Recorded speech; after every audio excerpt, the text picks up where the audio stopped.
Hi guys, welcome to our channel mister సిసింద్రి.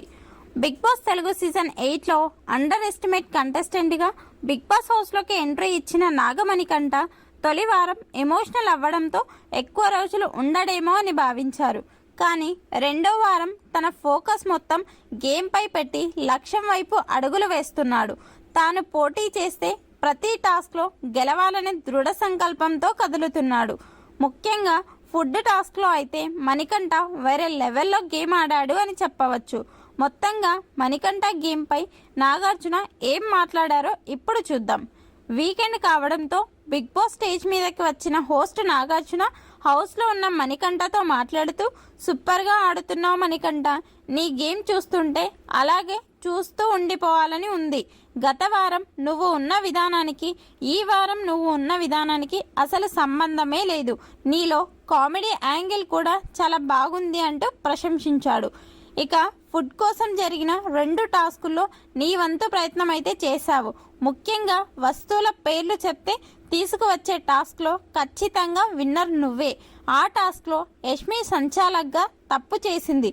ఎవరైతే big boss చెప్పిన వస్తువును నియరెస్ట్గా తీసుకువస్తారో వారే ఆ రౌండ్కి విన్నర్. కానీ ఆ పాయింట్ ఎవ్వరికి ఇవ్వలేదు యష్మి.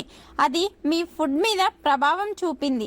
అలాగే బిగ్ బాస్ నుండి హెచ్చరికలు వచ్చేలా చేసింది అని నాగార్జున చెప్తే, అవును సార్, అందుకే నేను ఆ రోజు యష్మితో వాదించాను.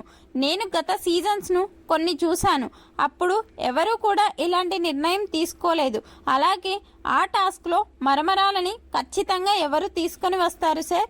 దగ్గరలోకి తీసుకువచ్చిన వారిని, విన్నింగ్కి తీసుకువచ్చిన వారికి విన్నింగ్ ఇవ్వాలి. కానీ యష్మి లోపల ఒకటి బయట ఒకటి చెప్పింది. యష్మి నిర్ణయంతో మేము ఫుడ్ కోల్పోయాము అంటూ చెప్పాడు. ఇక ఆ తర్వాత ప్రైజ్ మనీ ఛాలెంజ్ గురించి నాగార్జున మాట్లాడుతూ, ఈ ఛాలెంజ్లో మీరు విన్నర్గా నిలిచినందుకు కంగ్రాట్స్, 2,45,000 గెలిచారు, సూపర్ అంటూ ప్రశంసించాడు. మొదటి ఛాలెంజ్ నుండి చివరి ఛాలెంజ్ వరకు నువ్వు నిఖిల్ ఆడిన గేమ్లో ఎక్కడ కూడా గివప్ అనేది ఇవ్వలేదు. అలా ఆడితేనే గెలుస్తారు, ఇద్దరు ఉన్న గెలిచి చూపించారు కదా అంటూ చెప్పడంతో మిగిలిన వారందరూ క్లాప్స్ కొట్టారు. ముఖ్యంగా బిగ్ బాస్ చెప్పే పదాలకి ఇంగ్లీష్ స్పెల్లింగ్స్ రాసే టాస్క్లో మంచిగా రాయడంతో మీకు ఈ ఛాలెంజ్లో గెలిచే అవకాశం వచ్చింది అని చెప్పాడు నాగార్జున. అలాగే నిఖిల్ ఫిజికల్ టాస్క్లో మంచి పర్ఫార్మెన్స్ ఇవ్వడంతో మీ క్లాన్ గెలిచింది అని తెలిపాడు. అయితే అనవసరంగా కొంచెం కోపం నీలో నుండి బయటికి వస్తుంది.